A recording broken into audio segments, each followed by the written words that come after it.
Bonjour et bienvenue dans Les Belles Découvertes, le podcast de l'EM Normandie qui vulgarise la recherche. Aujourd'hui, je suis avec Jean Pralon. Salut Jean. Bonjour. Tu es enseignant-chercheur à l'EM Normandie en tant que professeur en gestion des ressources humaines. Tes recherches portent notamment sur les carrières et l'employabilité. Je dis pas de bêtises. C'est ça. Comment perçois-tu l'évolution du marché du travail? On rentre dans le vif du sujet. Ouais. Quelles sont les grandes tendances actuelles selon toi? Alors, celle qu'on voit, celle qui paraît la plus évidente, c'est l'embellie du marché du travail. Et il serait utile de se rappeler que, contrairement à ce qu'on pourrait imaginer, cette embellie n'est pas uniforme. Et comme la classe moyenne se fragmente, le marché du travail se fragmente. Il y a d'un côté des gens qui vont profiter de cette embellie-là. Et on verra sûrement en discutant tous les deux que le groupe des gens qui en profitent se réduit. Et puis il y a à côté une classe moyenne qui descend un peu vers le bas et qui vit de petits boulots ou de boulots cumulés. Et donc en fait c'est un peu ça. Il y a d'un côté des gens qui sont de plus en plus recherchés et qui vont profiter de l'embellie du marché du travail. Okay. Leurs salaires vont augmenter, ils vont changer de poste, etc. Et puis il y a de l'autre côté des gens qui vont devoir cumuler différents petits boulots pour arriver à un salaire qui leur permet un niveau de vie décent. Ok. On va évidemment parler de la grande démission. Les entreprises se plaignent de perdre leur talent. On entend donc parler de la grande démission. Quel est ton avis sur cette question? Tu parles plutôt, si j'ai bien compris, de grand recrutement? Alors on peut le dire comme ça. Ce qu'on appelle la grande démission, c'est en fait deux phénomènes qui ne sont pas que liés au comportement de démission. D'abord, il y a un grand recrutement, effectivement, comme tu l'as dit. Ce grand recrutement, il tient à deux choses. D'abord parce que le confinement et le Covid ont arrêté des recrutements. Ouais. Et donc tous les recrutements qui auraient dû être faits en 2019 ou en 2020 ont été arrêtés et il a fallu rattraper le temps perdu. Donc ça a créé une embellie sur le marché du travail. Ça, c'est la première question. Et puis il y a une deuxième motivation, une deuxième cause, c'est qu'en effet, il y a des besoins dans les entreprises, qu'on n'est pas au plein emploi mais que ça pourrait ressembler pour certains postes, et que donc il y a des besoins dans les entreprises. Donc ça crée un appel d'air, c'est donc un grand recrutement plus une grande démission. Le deuxième point qu'il faut avoir aussi en tête, et j'aurais peut-être dû commencer par ça, c'est qu'on a un problème d'effectifs ou de population active en France. On a grosso modo 10% d'actifs en moins qui nous manquent par rapport à des pays comparables. Donc ça veut dire que le marché du travail est dynamique du fait des besoins des entreprises, mais c'est aussi que les besoins ne sont pas couverts par les actifs qu'on peut trouver. Sur quel type de métier?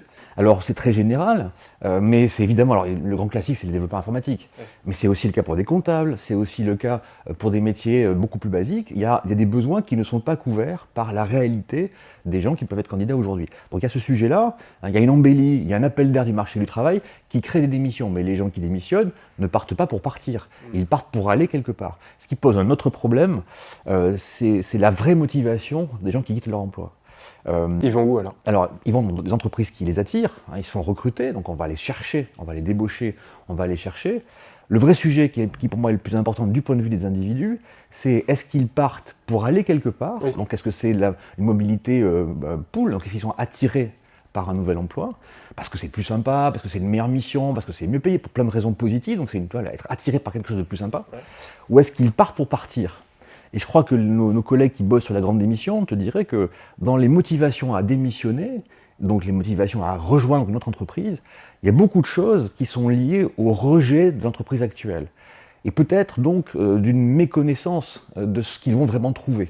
Tu sais, c'est l'arbre qui est toujours plus vert ailleurs, voilà, oui. C'est un peu ça. Le risque, c'est ça, c'est que l'appel d'air du marché du travail provoque des démissions qui sont peut-être mal motivées, ou qui sont motivées par le souci de quitter, plus que la certitude qu'on va vraiment réussir là où on va aller. C'est ça, ok. Et alors du coup, si on revient à notre concept d'employabilité, celui sur lequel tu travailles, quel rôle joue-t-il dans le mouvement des travailleurs qui semble de plus en plus important finalement aujourd'hui? Alors l'employabilité, c'est pas des compétences. Alors on pourrait croire qu'être employable, c'est avoir des compétences pour aller vers le marché du travail, c'est une partie de ça, mais l'employabilité, c'est aussi la capacité à maintenir ses compétences et aussi à savoir se gérer face au marché du travail. Et ça signifie que, et c'est ça aussi que montre la grande démission, c'est que les individus, les salariés, les actifs, ont appris depuis 10 à 15 ans à se gérer face au marché du travail.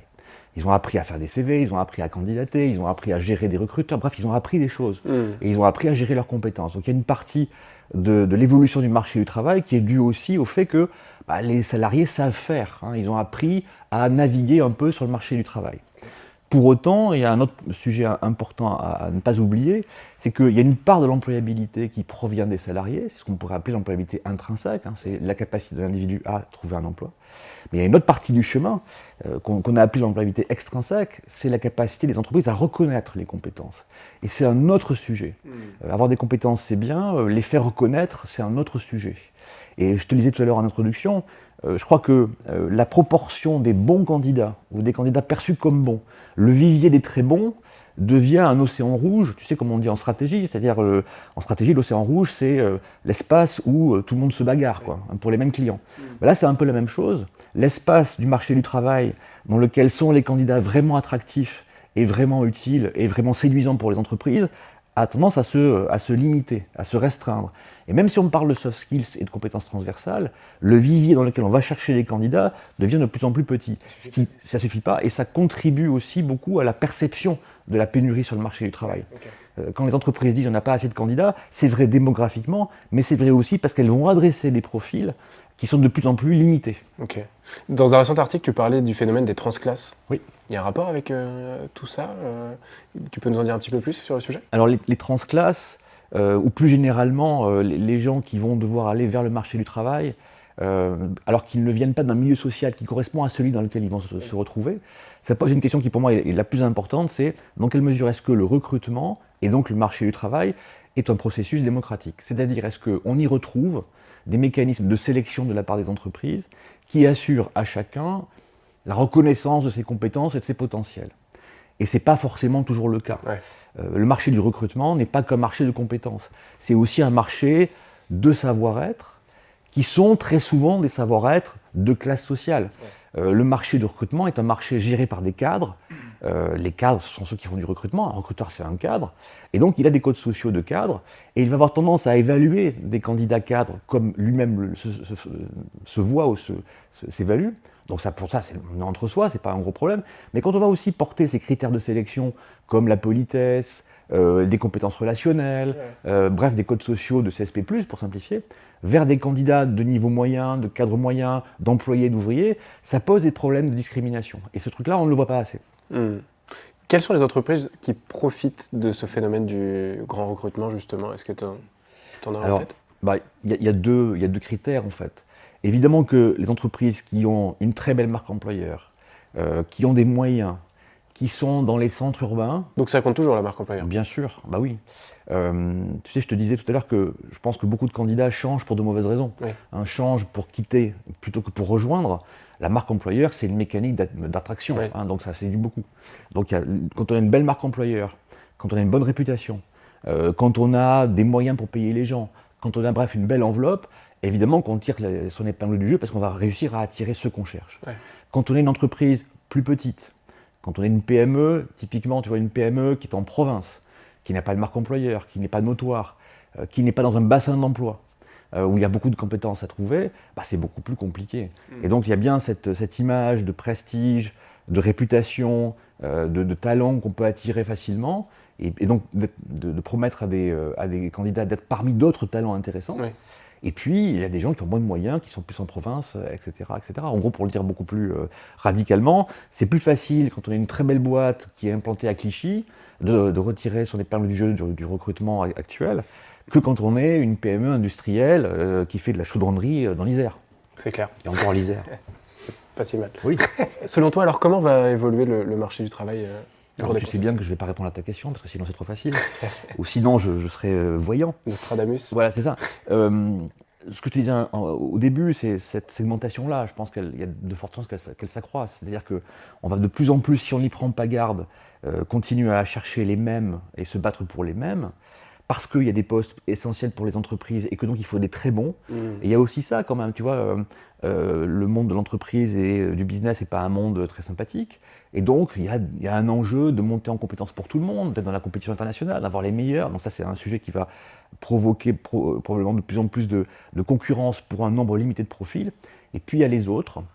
Et les autres, c'est sans doute quand même que on voit apparaître en France le remplacement progressif de ce qu'étaient autrefois des employés industriels. Alors, tu connais l'histoire de la France qui se désindustrialise, c'est un peu ça.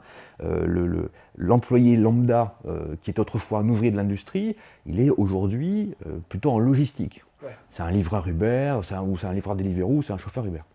Et donc, ces métiers-là, qui sont de moins en moins des métiers de salariés, de plus en plus des métiers de sous-traitants, sont des métiers de plus en plus flexibles, qui sont de moins en moins capables d'apporter des revenus stables à un individu. Et donc, à l'autre bout de la chaîne, tu vois, il y a ces gens qui vont être de plus en plus contraints à cumuler les emplois, à cumuler les petits boulots, de façon extrêmement flexible, et donc à en vivre un peu difficilement.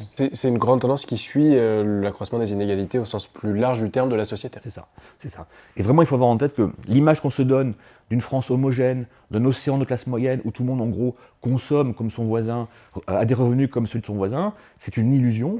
La réalité, c'est qu'on a tous tendance à fréquenter des gens qui nous ressemblent et à plus perdre vraiment du regard, à plus avoir en face de soi, plutôt, à plus avoir en face de soi la perception de la réalité du marché du travail et de ce que sont les inégalités aujourd'hui. Merci Jean, c'était très intéressant. Merci Valentin. À bientôt. Salut. À bientôt pour un nouvel épisode. Merci.